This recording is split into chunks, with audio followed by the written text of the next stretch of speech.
আপনি আমাকে ধাক্কা দিচ্ছেন এবং গালিগালাজ করছেন যে কি করবেন না করবেন, আপনি এই কথা কেন বললেন? আমি এখানে দায়িত্ব নাই। ঠিক আছে, তাহলে আপনি কিসের দায়িত্বে গেলেন? ভারতীয় ভিসা পেতে ই টোকেন ব্যবস্থা তুলে নেওয়া হলেও কমেনি দালালদের দৌরাত্ম্য। অভিযোগের তীর পুলিশের দিকে। এটা তো বিজনেস করছে, ভাড়া নিতে লাগছে। 1000 মানে 2000 চাই, কিরা লাগাই দিব টাকা দিয়া। যে কোনো কাজই করতে যান আপনার দালাল ছাড়া কোনো কাজই নেই। থানা থেকেও জানে যে আমরা এখানে কয়েকজন কাজ করি। দুদেশের সম্পর্ক উন্নয়নে আরো দায়িত্বশীল হবার পরামর্শ।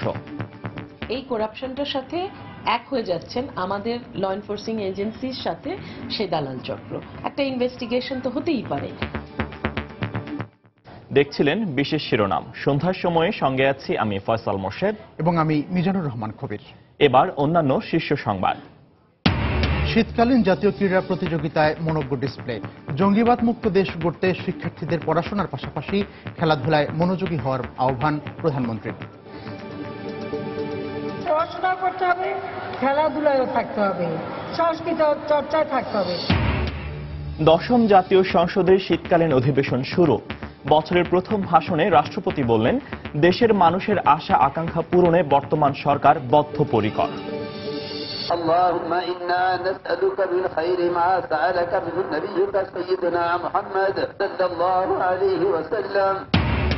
বিশ্ব ইজতেমার দ্বিতীয় পর্বে আখেরি মোনাজাতে বিশ্ব মুসলিম উম্মার শান্তি কামনা। ফিরতি পথে বাস ট্রেনে মুসল্লিদের ঢল। সিলেট কারাগারে অন্যের যাবজ্জীবন সাজা ভোগকারী ভুট্টোকে মুক্তি দেওয়া উচিত, আদালতের সিদ্ধান্ত। জড়িতদের বিরুদ্ধে মামলা দায়েরের নির্দেশ। এবং তথ্য প্রযুক্তি আইনে গ্রেফতার ক্রিকেটার আরাফাত সানি একদিনের রিমান্ডে। অভিযোগ অস্বীকার মায়ের, সুষ্ঠু বিচার দাবি বাদীর স্বজনদের।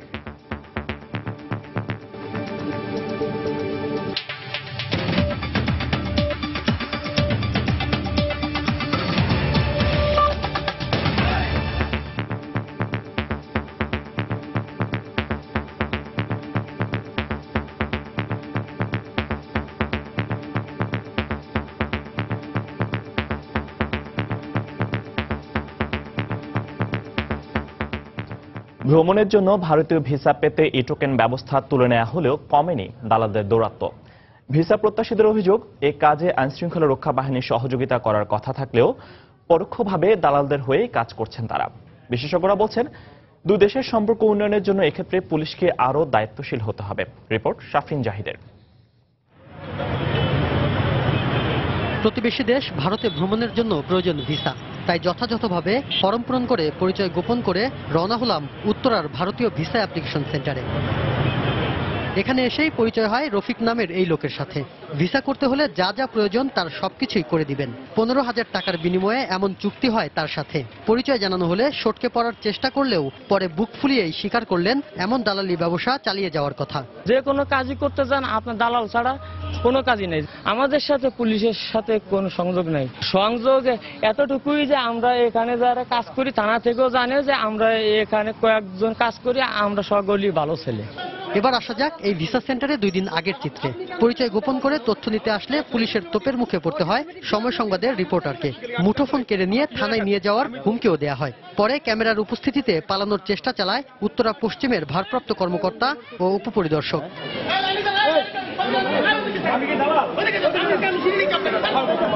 আপনি আমাকে ধাক্কা দিচ্ছেন এবং গালিগালাজ করছেন যে কি করবেন না করবেন, আপনি এই কথা কেন বললেন?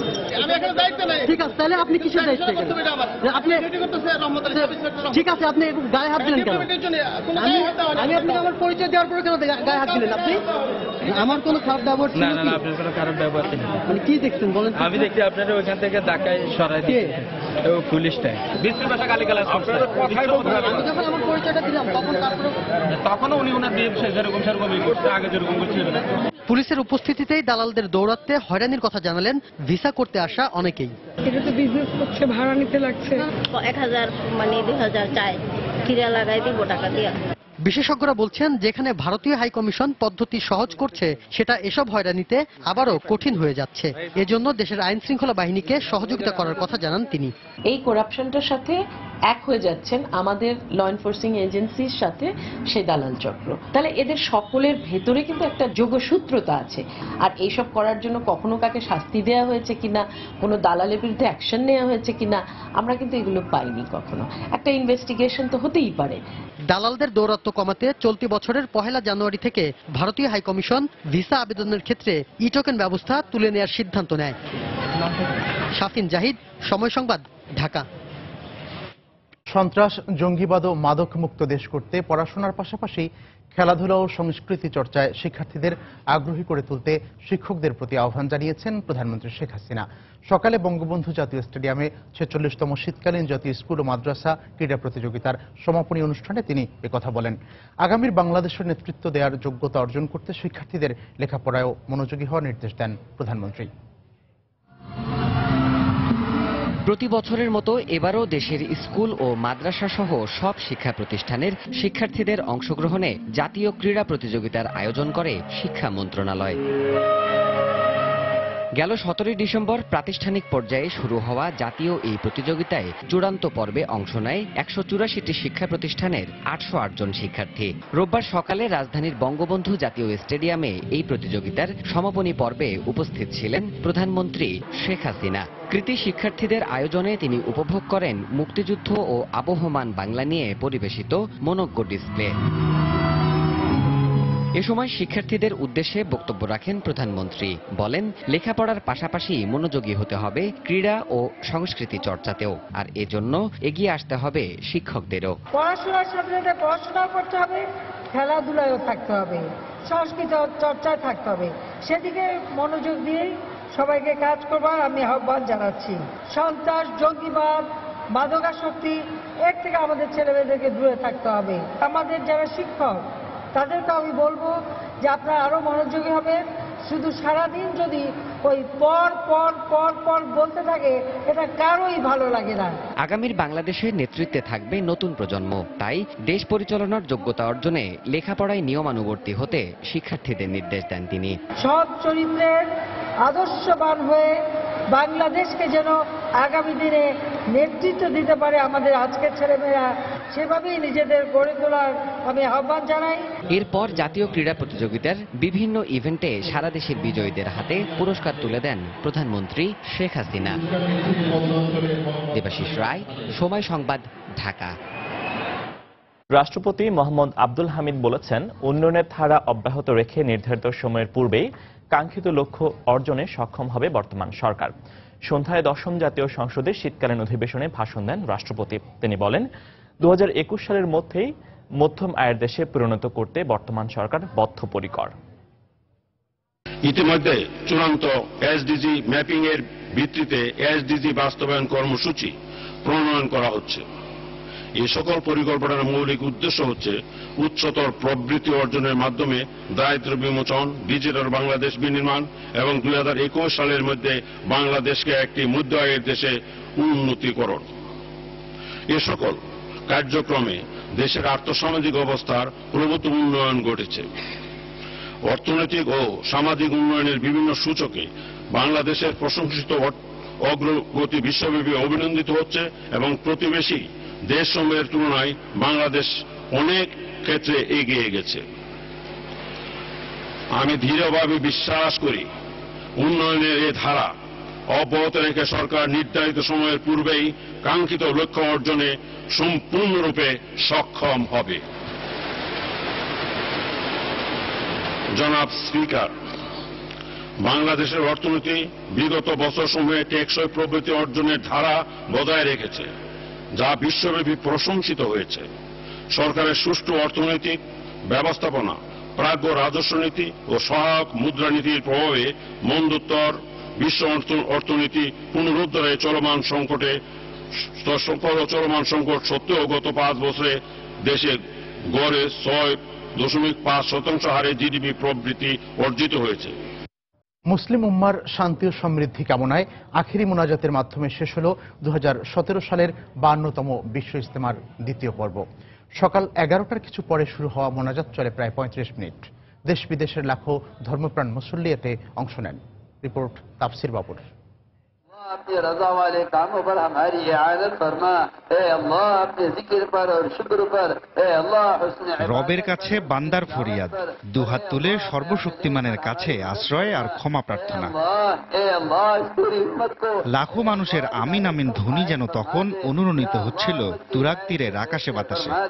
या अल्लाह हिदायत के तलब उम्मत के दिलों में पैदा অশ্রু জলে বুক ভাসিয়ে মুসল্লিরা তাদের মনের সব আকুতি জানিয়েছেন স্রষ্টার কাছে। तेरी जात से मुस्तगनी है ए अल्लाह कि सबको जहन्नम में डाल दे। ইজতেমার এই আখিরি মোনাজাত শুরু হয় সকাল 11টার কিছু পর, চলে একটানা প্রায় 35 মিনিট। টানা তৃতীয়বারের মতো এবারও মোনাজাত পরিচালনা করেন তাবলিগের শীর্ষস্থানীয় মুরব্বী দিল্লির মাওলানা মোহাম্মদ সাদ। ए अल्लाह उम्मत की हिदायत के फैसले মোনাজাতে অংশ নিতে ইজতেমা ময়দান ছাপিয়ে মুসল্লিরা অবস্থান নেন টঙ্গী ও গাজীপুর সহ আশপাশের এলাকায়। নারী কিংবা পুরুষ, শিশু কিংবা বৃদ্ধ, শেষ মুহূর্তে যে যেখানে ছিলেন সেখান থেকেই দুহাত তোলেন রবের দরবারে।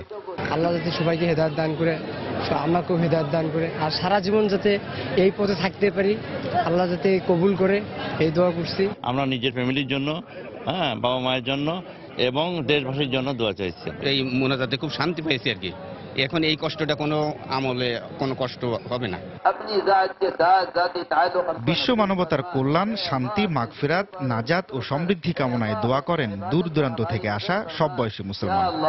या अल्लाह इन जमातों को সারা পৃথিবীর মানুষের জন্য ইসলাম শান্তি চাই, মারামারি হানাহানি এগুলো চাই না। যেভাবে আমরা চললে দুনিয়াতেও শান্তি, আখিরাতেও শান্তি পাওয়া যায়, এভাবে এই জন্য দোয়া করেছি আল্লাহর কাছে।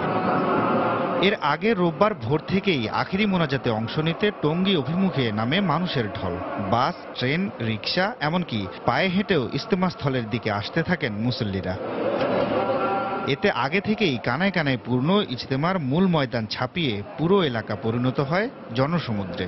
এবছর 2 পর্বের ইজতেমায় অংশ নেন 32টি জেলার মুসল্লি। দেশি বিদেশি মুসল্লিদের অংশগ্রহণে তাবলিগ জামাতের যে সুবিশাল আয়োজন আখিরি মুনাজাতের মধ্য দিয়ে সেটি শেষ হলো এবছরের মতো। তবে এই মিলন মেলা ভাঙলেও দিনের দাওয়াত প্রচারের যে কার্যক্রম সেটি যেন এখান থেকেই নতুন করে শুরু হচ্ছে। গত 3 দিন ধরে এই ইজতেমায় এসে যা কিছু শিখলেন এখানকার মুসল্লিরা, সেটি এখন তারা ছড়িয়ে দেবেন সবখানে। টঙ্গীর ইজতেমা ময়দান থেকে তাফসির বাবু, সময় সংবাদ, গাজীপুর। এদিকে আখেরি মোনাজাত শেষে বাড়ির পথে ঢল নামে লাখো মুসল্লির। মানুষের তুলনায় গণপরিবহন সীমিত হওয়ায় অতিরিক্ত যাত্রী হয়ে গন্তব্যে ফিরতে দেখা গেছে অনেককেই। তবে দুর্ভোগ ভোগান্তি যাই হোক না কেন, তা ম্লান হয়ে গেছে মহান আল্লাহর সন্তুষ্টি অর্জনে ইজতেমায় যোগ দিতে পেরে। রিপোর্ট কামরুজ্জামান মামুনের। 3 দিনের বন্দেগী শেষে কারো ফেরা বাড়ির পথে, কারো দিনের দাওয়াত ফেরি করতে দেশ দেশান্তরে। নিরাক্ষেপ হেঁটে চলা, মানুষের স্রোত পেরুলেই হয়তো মিলবে কাঙ্ক্ষিত বাহন। এভাবেই আখিরি মোনাজাত শেষে নিজ নিজ গন্তব্যের উদ্দেশ্যে রওনা হন বিশ্ব মুসলিমের দ্বিতীয় বৃহত্তম জামায়াত বিশ্ব ইজতেমায় অংশ নেয়া মুসল্লিরা। আখেরি মোনাজাত নির্বিঘ্ন করতে ভোর থেকে যান চলাচল নিয়ন্ত্রণ করায় মোনাজাত শেষে পায়ে হেঁটেই গন্তব্য পানে। এই কষ্ট কোনো অসুবিধা নাই, কোনো সমস্যা না, আল্লাহ মেহরবান। কষ্ট আমার লাগতো না, আল্লাহর রহমতে ইনশাআল্লাহ যেমন অন্য কোনো কষ্ট নাই। আল্লাহ পাক রব্বুল আলামিনের বিনিময়ে অবশ্যই দিবেন। বাস, ট্রাক, কাভার্ড ভ্যান, মোটরবাইক, এমনকি রিক্সা, ভ্যানে চেপেও রওনা হন মুসল্লিরা। ইজতেমা উপলক্ষে ছাড়া বিশেষ ট্রেনগুলোও ছিল যাত্রীর বিপরীতে খুবই অপ্রতুল। দুর্ভোগ পোহালেও আখেরি মোনাজাতে অংশ নিতে পেরে তুষ্ট সবাই। কষ্ট নেই, আমার আল্লাহ পাকের জন্য আমি সারা দিতে পারছি, আমি ভিতরে ঢুকে নামাজ করতে পারছি, সেটাই আমার সবচেয়ে বড় আকাঙ্ক্ষা ছিল। কষ্ট যাতে হোক ইনশাল্লাহ, তোমার আল্লাহ ইজতেমাতে পুরা হয়েছে ইনশাল্লাহ, আল্লাহর কাছে যথেষ্ট। আল্লাহর জন্য শুকরিয়া। বিশ্ব শান্তির প্রত্যাশায় আমিন আমিন ধ্বনিতে শেষ হলো এবারের বিশ্ব ইজতেমা। ভ্রাতৃত্ববোধ ছড়িয়ে যাক সবার মাঝে, উঁচু নিচু ধনী গরিব সব ভুলে সবাই হোক সবার। তাই তো শত কষ্টের পরও মোনাজাতে এমন প্রার্থনা করতে পেরে তৃপ্ত মুসল্লিরা। কামরুজ্জামান মামুন, সময় সংবাদ, টঙ্গী, গাজীপুর। সন্ধ্যার সময়ে আরো থাকছে নারায়ণগঞ্জে শিক্ষক লাঞ্ছনার মামলা ঢাকার চিফ জুডিশিয়াল ম্যাজিস্ট্রেট আদালতে স্থানান্তরের নির্দেশ। দায় রয়েছে সেলিম ওসমানের, প্রতিবেদনে উল্লেখ।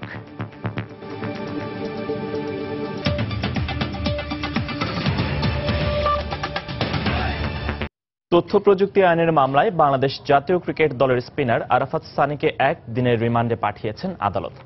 নাসরিন সুলতানা নামের এক তরুণীর দায়ের করা মামলার শুনানি শেষে মহানগর হাকিম প্রণব কুমার হুই এই রিমান্ড আদেশ দেন। এই ঘটনায় আরাফাত সানিকে দোষী উল্লেখ করে তার উপযুক্ত শাস্তির দাবি করেছে বাদী নাসরিনের পরিবার। তবে ষড়যন্ত্রমূলকভাবে এই মামলায় তার ছেলেকে গ্রেফতার করা হয়েছে বলে অভিযোগ করেছেন ক্রিকেটার সানির মা। গত 5 জানুয়ারি রাজধানীর মোহাম্মদপুর থানায় ক্রিকেটার আরাফাত সানির বিরুদ্ধে তথ্য প্রযুক্তি আইনে মামলা করেন কাটাসুরের বাসিন্দা নাসরিন। সামাজিক যোগাযোগ মাধ্যমে তার নামে ভুয়া আইডি খুলে আপত্তিকর ছবি ছড়ানোর অভিযোগ করেন সেখানে। নিজেকে আরাফাত সানির স্ত্রী বলেও দাবি করেন তিনি। অভিযোগ দাখিলের 16 দিন পর আরাফাত সানিকে গ্রেফতার করে পুলিশ। আমাদের কাছে প্রাথমিক তথ্য প্রমাণে মনে হয়েছে আরাফাত সানির মোবাইল থেকেই এই ধরনের নগ্ন ছবিগুলি, এক্সক্লুসিভ ছবিগুলি, অড ছবিগুলি প্রেরণ করা হয়েছে। এই অভিযোগে আজকে সকালবেলা ঢাকার পাশেই আমিনবাজার এলাকা থেকে আরাফাত সানিকে আমরা গ্রেফতার করেছি। আরাফাত সানিকে গ্রেফতারের পর থানার বাইরে ভিড় জমান তার স্বজনরা। এ সময় সানির মা অভিযোগ করেন তার ছেলেকে ষড়যন্ত্রমূলক মামলায় ফাঁসানো হয়েছে। বিয়ে করছে তা আমাকে বিয়ে যদি করতে আমার কাবিন নামাটা দেয়। হ্যাঁ অবশ্যই কাবিন নামাটা দেয়, বিয়ে করলে আমি তোরে গোছামু। আজ পর্যন্ত আর যায়নি ছেলে। এই মহিলা ষড়যন্ত্র শিকার। হ্যাঁ বাবা ষড়যন্ত্র শিকার আমার ছেলে।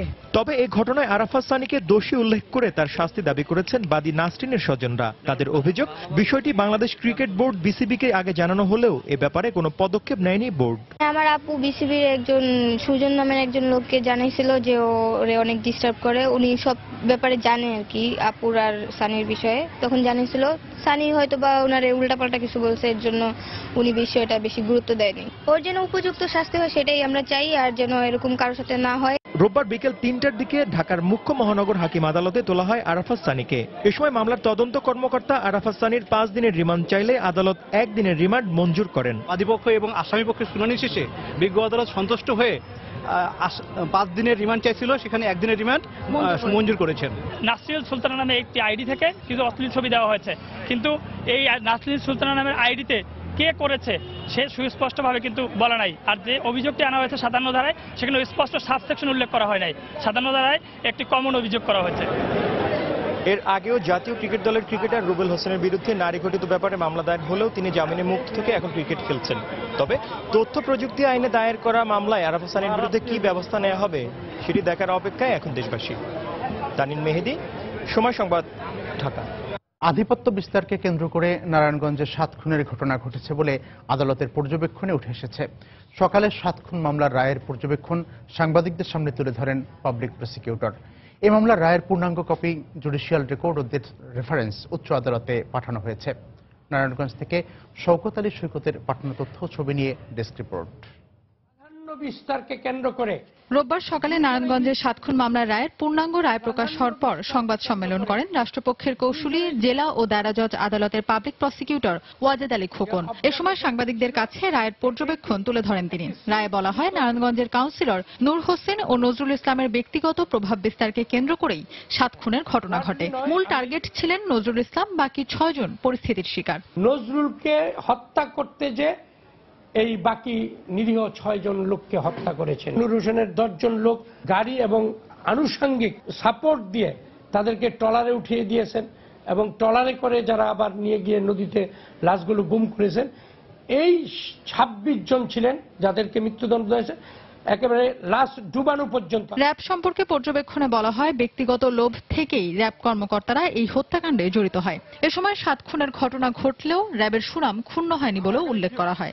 র‍্যাবে যে কয়েকজন ব্যক্তি এই হত্যাকাণ্ডটি ঘটনার জন্য পাবলিকের সাথে মিশে এই হত্যাকাণ্ডটি ঘটিয়েছেন, সেখানে সমস্ত দায় দায়িত্ব হচ্ছে তাদের। এটা তাদের ব্যক্তিগত লোভ লালসা এবং উচ্চ বিলাসিতার একটি জায়গা থেকেই তারা এই কাজটি ঘৃণ্য এই অপরাধটি সংগঠিত করেছেন। এদিকে 7 খুন মামলার রায়ের কপি এবং নথিপত্র হাইকোর্টে পৌঁছেছে। পরবর্তী পদক্ষেপ নেওয়া হবে, যেটা পেপার বুক তৈরি করা। পেপার বুকটা কমপ্লিট হওয়ার পরেই আমাদের তরফ থেকে আমরা দরখাস্ত করব তাড়াতাড়ি শুনানির জন্য, তারিখ নির্ধারণের জন্য।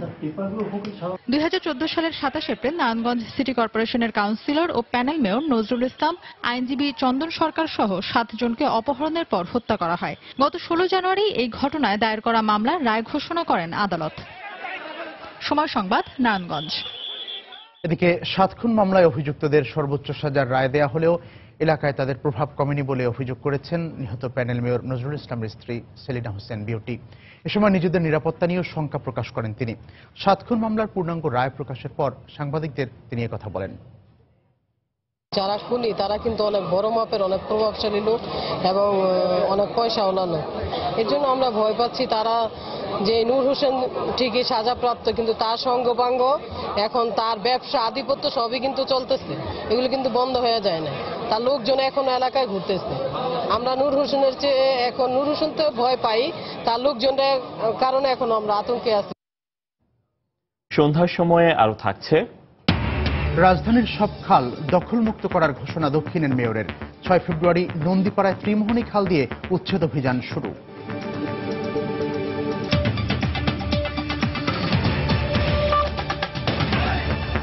সিলেট কেন্দ্রীয় কারাগারে ইকবাল হোসেন বকুলের পরিবর্তে রিপন আহমদ ভুট্টোর যাবজ্জীবন সাজা ভোগের ঘটনায় ভুট্টোকে মুক্তি দেয়া উচিত বলে মত দিয়েছেন জেলা ও দায়রা জজ আহমেদ পাটোয়ারি। পরিচয় গোপন ও মিথ্যা সাক্ষ্যের দায়ে 4 জনের বিরুদ্ধে জেল সুপারকে মামলা দায়েরের নির্দেশও দেন তিনি। রোববার বিকেলে জেলা ও দায়রা জজ মনির আহমেদ পাটোয়ারি যাবজ্জীবন সাজাপ্রাপ্ত বকুলের পরিবর্তে ভুট্টোর সাজা ভোগের ঘটনার তদন্ত প্রতিবেদন প্রকাশ করেন। এ সময় রিপন আহমদ ভুট্টোকে মুক্তি দেওয়া উচিত বলে সিদ্ধান্ত দেন তিনি। একই সাথে পরিচয় গোপন ও মিথ্যা সাক্ষ্যের দায়ে ভুট্টো ও তার আইনজীবী শাহ আলম, শিক্ষানবিশ আইনজীবী শামীম এবং দালাল লিয়াকতের বিরুদ্ধে জেল সুপারকে মামলা দায়েরের নির্দেশ দেন জেলা ও দায়রা জজ। আইনজীবীরা সহায়তা করছে, 1 বছর ধরে উনি নীরব থাকলো কেন? এই 1 বছরের ভিতরে তো সে অ্যাপ্লাই করতে পারতো, সে একটা দরখাস্ত দিয়ে সাইলেন্ট থাকলো কেন? তার যদি মৌনজিও থাকে, তার যদি মনিটারি কোনো বেনিফিট থাকে, তারও শাস্তি হওয়া দরকার। চিফ জুডিশিয়াল ম্যাজিস্ট্রেট জানান, বকুলকে দ্রুত বিচার ট্রাইব্যুনাল থেকে যাবজ্জীবন কারাদণ্ডের আদেশ দেওয়া হয়েছিল। এ কারণে তার মুক্তির ব্যাপারে চূড়ান্ত রায় একই আদালত দিবেন। যাবজ্জীবন সাজার বিষয়ে মাননীয় জেলা জজ মহোদয় সিদ্ধান্ত দিয়েছেন, ওইটা যেহেতু ওই মামলায় সে আসামি নয়, রিপন আহমেদ ভুট্টো, সে অব্যাহতি পাবে ওখান থেকে। 2 জন আইনজীবী, 1 জন শিক্ষানবিশ আইনজীবী, 1 জন আইনজীবী আর কোর্ট আঙ্গিনার 1 জন দালাল শ্রেণীর লোক লিয়াকত, এই 3 জন, এবং যে রিপন আহমদ ভুট্টো যে বর্তমানে জেল খাটতেছে সে, এই 4 জনের বিরুদ্ধে মামলা দায়ের। মানবিক দিক বিবেচনা করে দ্রুত ভুট্টোকে মুক্তি দেওয়ার দাবি জানান মানবাধিকার কর্মীরা। উনি নিজেকে মিথ্যা পরিচয় দিয়েছেন, সে মিথ্যা পরিচয়ের জন্য ওনার পৃথক আইনে ওনার শাস্তি হতে পারে, পৃথক আইনে ওনার বিচার হতে পারে, কিন্তু এই আইন অনুযায়ী বা এই অপরাধের জন্য উনি জড়িত নন। এই জন্য আমি মনে করি এই অপরাধের জন্য ওনাকে আর সাজা পাওয়া উচিত না।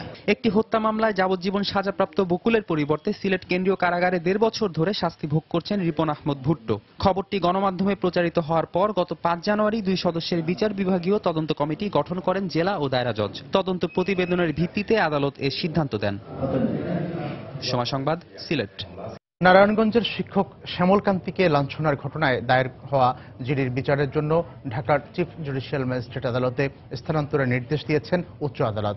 সকালে নারায়ণগঞ্জ চিফ জুডিশিয়াল ম্যাজিস্ট্রেটকে এই নির্দেশ দেন বিচারপতি মইনুল ইসলাম চৌধুরী ও বিচারপতি JBM হাসানের নেতৃত্বাধীন হাইকোর্টের দ্বৈত বেঞ্চ। 6টা কনক্লুশন, তাতে কান ধরে উঠবস করার ব্যাপারটা প্রাথমিকভাবে প্রমাণিত হয়েছে। হেডমাস্টারকে কতিপয় লোক ওখানে মারধর করেছে, সেটাও প্রমাণিত হয়েছে। ওই দিনের যে কান ধরে উঠবসকরণের যে ঘটনাটা, সেটা নির্দেশ দিয়েছিলেন যে ভিডিও ফুটেজ দৃষ্টে যেটা প্রতীয়মান হয়েছে সেভাবে রিপোর্টে এসেছে।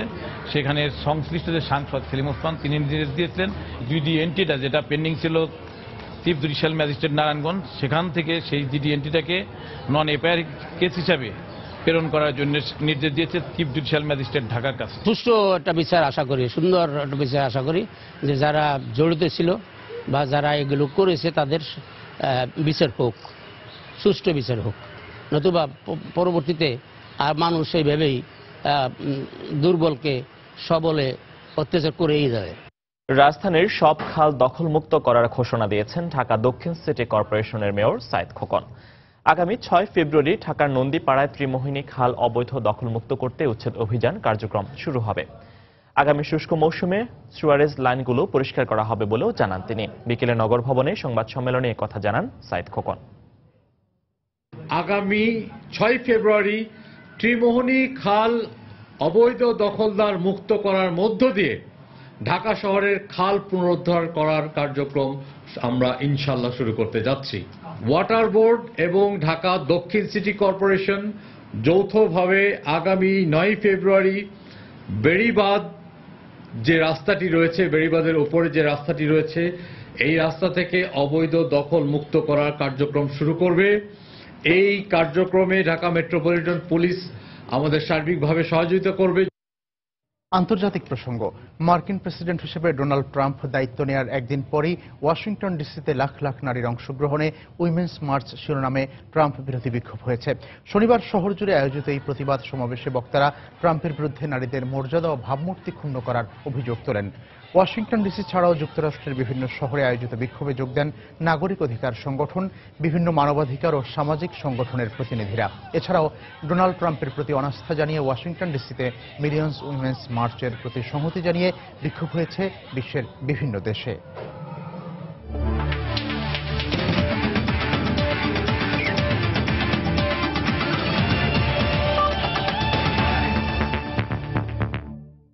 বৃষ্টির কারণে ভেস্তে গেছে ক্রাইস্টচার্চ টেস্টের তৃতীয় দিন। আউটফিল্ড খেলার অনুপযুক্ত থাকায় ম্যাচ রেফারি এদিনের খেলা পরিত্যক্ত ঘোষণা করেন। দ্বিতীয় দিনের আত্মবিশ্বাসকে পুঁজি করে এই টেস্ট ড্র করার কথা ভাবছেন বাংলাদেশের wicket keeper batsman Nurul Hasan Sohan. Mostafizul Haque আকাশের ক্যামেরায় নিউজিল্যান্ড থেকে আরো জানাচ্ছেন হুমায়ুন কবির রোজ। শেষ পর্যন্ত জিতে গেল বৃষ্টি। একটি বলও গড়েনি তৃতীয় দিনে। খেলা হবেই বা কি করে? আগের দিন থেকে যে ক্রাইস্টচার্চের আকাশের কান্না থামেনি এদিনও। ম্যাচ অফিসিয়ালরা বিকেল 4টায় মাঠ পর্যবেক্ষণ করে আনুষ্ঠানিক ঘোষণা দেয়। এর আগে বাংলাদেশ ক্রিকেট দল হেগলি ওভালে এসেছিল সকাল 9টায়। পুরো দল ড্রেসিং রুমে গল্প আর মজা করেই কাটিয়েছে 7 ঘন্টা। টেস্টের একদিন বৃথা যাওয়ায় পুরো সফরে প্রত্যাশার প্রাপ্তির খাতায় সম্ভাবনা এবারও উকি দিয়েছে নিউজিল্যান্ডের মাটিতে ইতিহাসে প্রথমবারের মতো টেস্ট ড্র করার। সেই সংকল্পই এখন টাইগারদের। যেহেতু আজকে খেলা হয় নাই, তো 2 দিন বাকি আছে, তো আমাদের চিন্তা থাকবে যে ড্র চিন্তাটা করা এবং পরবর্তীতে যদি এরকম সুযোগ আসে তাহলে সুযোগটা যাতে আমরা নিতে পারি। সফরের শুরু টি20, ওয়ানডে, তারপর টেস্ট।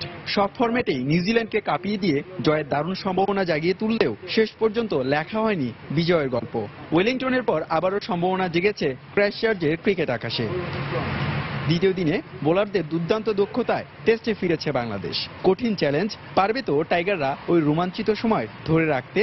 বৃষ্টির উপরে তো আসলে কোনো কিছুর হাত নাই, আমাদের যতটুকু করার মাঠের ভিতরে করতে হবে। তো সেক্ষেত্রে হচ্ছে এখন মাঠের দিকে ফোকাস বেশি থাকবে, যে ইনশাল্লাহ কালকে এবং পরবর্তী দিন যদি খেলাটা হয় তো আমরা চাবো সবসময় ভালো করার জন্য। বৃষ্টি মাথায় নিয়ে বাংলাদেশ ক্রিকেট দল ফিরেছে টিম হোটেলে। চতুর্থ দিনের খেলা শুরু হবে নির্ধারিত সময়ের আধা ঘন্টা আগে। টানা বৃষ্টির কারণে তৃতীয় দিনে খেলা পরিত্যক্ত হওয়ায় এই টেস্টের আয়ু আর 2 দিন।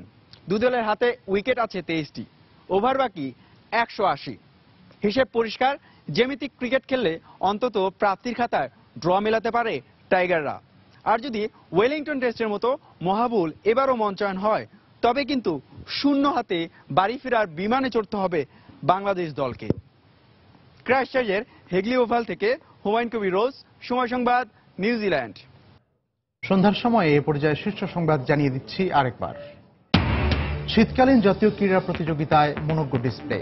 জঙ্গিবাদ মুক্ত দেশ করতে শিক্ষার্থীদের পড়াশোনার পাশাপাশি খেলাধুলায় মনোযোগী হওয়ার আহ্বান প্রধানমন্ত্রীর। পড়াশোনা করতে হবে, খেলাধুলায়ও থাকতে হবে, সংস্কৃত চর্চায় থাকতে হবে। জাতীয় সংসদের শীতকালীন অধিবেশন শুরু। বছরের প্রথম ভাষণে রাষ্ট্রপতি বললেন, দেশের মানুষের আশা আকাঙ্ক্ষা পূরণে বর্তমান সরকার বদ্ধপরিকর।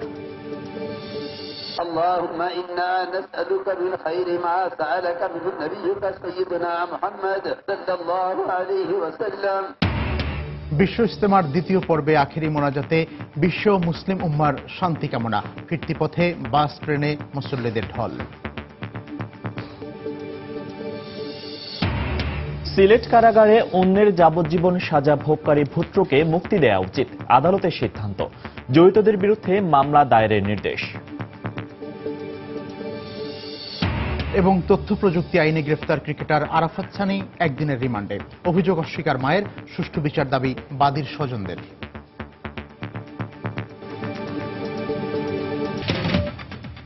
এই ছিল সন্ধ্যার সময়। যে কোনো খবর পেতে ভিজিট করুন সময়নিউজ.tv আর সঙ্গে থাকুন সময়ের।